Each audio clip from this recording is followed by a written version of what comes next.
Hi, and welcome to the 2-Minute Drill. Today I wanted to talk about a word that we use way too often in our sales calls and in our consultations, and that's the word but.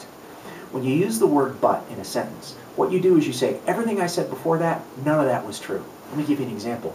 Wow, I really love what you've done with the living room, and I love the decorations, but I would have moved this sofa over here and maybe had it been a different color.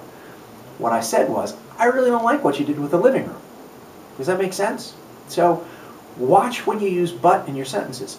Great example of this that I see often is when somebody's asked how the market is. How's the market in your industry? How's business? How's business at your shop? How's everything going for you? Oh, it's going really well, but, well, there's that word. It's going really well, but it's really not going well.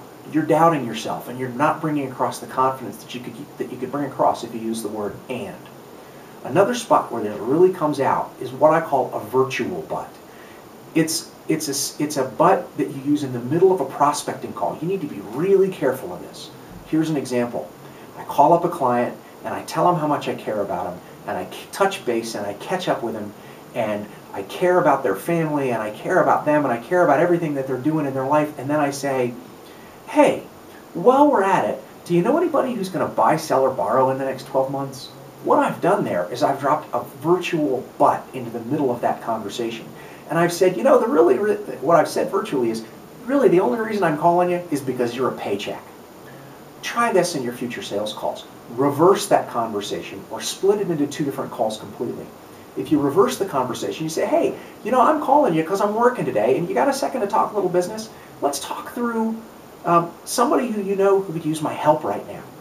And then when you get to the end of that part of the conversation, hey, now that I've got the business stuff done, how are you doing? What matters in your life? What's going on? And then do your catch-up. Do the business first and the catch-up later. You send the signal to the client that they're a person to you and that you care about them more than you care about the business that they bring. Whereas if you reverse it and you do the catch-up first and you do the business second, you've said but in the middle of that conversation.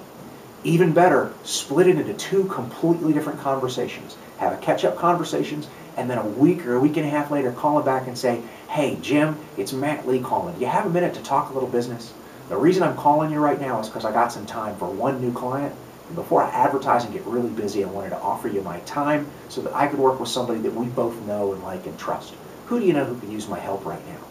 That kind of separation in your sales calls can have a big impact, both in your sales and also in the value that people see in the relationship that they have with you. Hope this is helpful. Make it a great week.